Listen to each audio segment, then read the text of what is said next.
Cheryl Gribbins will begin with a 3-minute statement on abortion. Sir. While many oppose abortion based on religious objections, I intend today to make an ethical and constitutional case against abortion without reference to God. Life is defined by the Webster English Dictionary as the quality that distinguishes a vital and functional human being from a dead body. The most fundamental question in this debate is whether a human fetus constitutes a human life. I'll ask you this: if the fetus is not alive, then what is it? Its heartbeat, its rapid growth, its movement, they all show that it cannot be dead. It is alive. If it's alive, then what type of life is it? The laws of nature allow only one answer to this question: human parents, human baby. If it is human and alive, then it deserves the same protection as all other human life. Science offers no answer to the question, when does life begin, except for at conception. Even at this early stage of our lives, each human individual has its own separate, unique genes. Just as you, Sam, were once a young child, so too were you once a fetus, an embryo. These labels merely identify the different stages of your life. Who you are today began at conception, and from that point until your death, only 4 factors change: your size, your level of development, your environment, and your degree of dependence. At any given point in your life, you would agree that it would be wrong for me to kill you based on these 4 factors, but this is how you justify abortion. Now, in terms of constitutionality, consider the 10th Amendment on states' rights, which says that any power not specifically given to the federal government by the Constitution belongs to the states.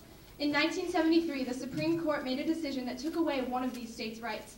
In Roe v. Wade, the court stretched the 14th Amendment to include a so-called right to privacy. However, by the amendment's adoption in 1821, there were already 46 state laws limiting abortion by state legislatures. This shows that the drafters did not intend for the 14th Amendment to withdraw from the states the right to legislate concerning abortion. Considering state taxes fund almost 24% of abortions, we must return the people's right to choose whether their money contributes to the practice of abortion. From a purely legal standpoint, Roe v. Wade was poorly decided judicial activism, it is unconstitutional, and it must be overturned. Lastly, I'd like to address the rhetoric that I've heard from the Democratic Party. People say, I'm pro-choice, not pro-abortion. Abortion needs to be safe, legal, and rare. You defend abortion saying that if it's legal, it's safe. Abortion is never safe. It always ends one innocent human life, and it always has devastating effects on the mother. 27% of women who have had abortions suffer infertility or future complications. Planned Parenthood's own research foundation found 39 different studies that prove abortion as a cause for breast cancer. 6 years after Roe v. Wade, the American Psychological Association added post-abortion syndrome to its list of recognized disorders. Is that safe? Also, the Democratic Party shows no intention of making abortion rare. In August, your party removed from its platform the phrase, safe, legal, and rare, and replaced it with, we unequivocally support Roe v. Wade and a woman's right to legal abortion regardless of pay. This is not an attempt to lessen the number of abortions, but instead to make it more popular. Just today, up until the time this debate will end, around 4,166 American babies will be aborted. Is that rare? Thank you, Sir Chair. Good evening, ladies and gentlemen. As many of you know, abortion is a very difficult and complicated topic to address, but it is one that must be spoken about. We need to keep in mind a couple of things here. Abortion, as Cheryl previously stated, is not a debate of morals, religion, but an issue of health and constitutional rights. Women should have the right to have an abortion if they so choose to do so.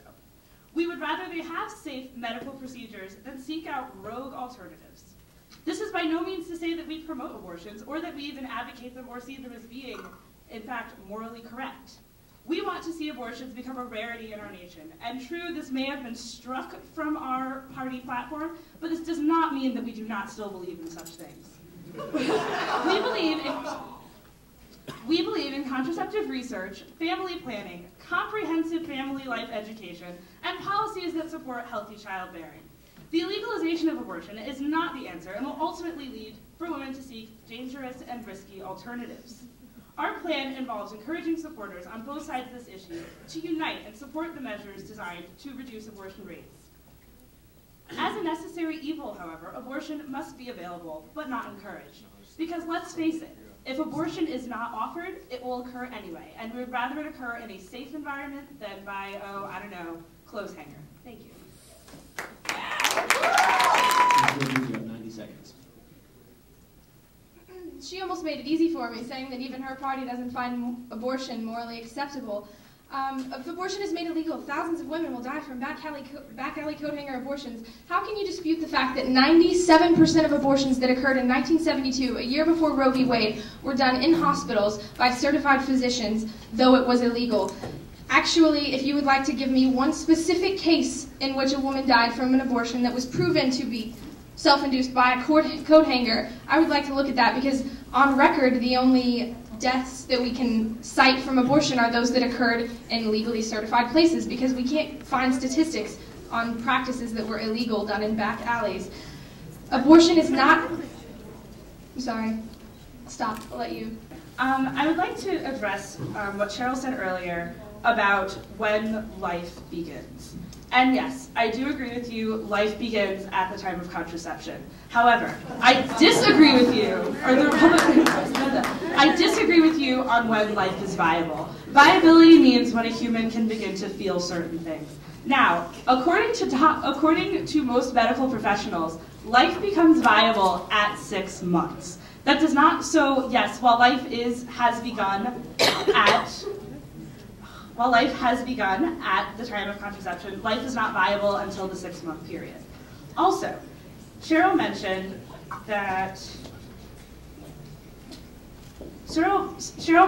Roe v. Wade, which ruled that women have the right to privacy. She also said that Roe v. Wade is unconstitutional, which I found a little bit baffling. Roe v. Wade is 100% constitutional because the Supreme Court would not have ruled on it otherwise. A woman absolutely has the right to her privacy, and it's her body and it's her choice to do what she wants to do with it. Is abortion, be it abortion or getting a tattoo or getting a body piercing or deciding that she wants to dye her hair yellow, it's her choice and it's her right to choose. And who are we to deny her that right to choose? I can't remember the last time I heard one of my friends say, "This weekend I'm getting my hair done and having an abortion." Very nice. You can move on into your closing statement.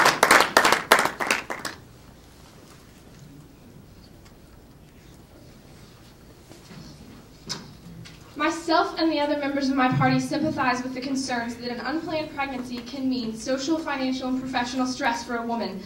I know that women are still uneducated about the way their bodies work in some cases and may lack access to safe, affordable contraception. These are all important social issues that need to be addressed.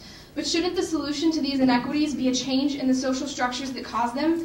Legal discrimination and sanctioned violence against the very young cannot change the unfairness of our society towards mothers, especially poor mothers, minority mothers, young mothers. It can only keep women from becoming mothers for a while at least. The underlying problems are still not solved, and we set a horrible precedent that allows us to define away the humanity of those who get in our way. If someone claims that a woman will always need abortion, note the implicit assumptions. The first is that our ability to bear children is and always will be a handicap. The second is that we can never hope for our society to adequately adjust to the needs of mothers so that women will not feel the need to abort. The third is that violence against certain of our fellow human beings is acceptable or even a necessary way to solve social problems. I find the acceptance of abortion as a response to a sexist society to be inconsistent with our ideals. Abortion itself is a denial of the fact that all deserve a chance at freedom, the very idea that this nation was founded upon. This nation values the inherent worth and dignity of every human being and affirms that moral standards are based on the effects of our actions to our fellow human beings. It embraces the use of reason and repudiates the use of violence to settle disputes. Abortion is an inhumane practice which was not worthy of these ideals, and we must progress beyond it. Abortion will always exist no matter what, and we can have them safely or we can have them unsafely.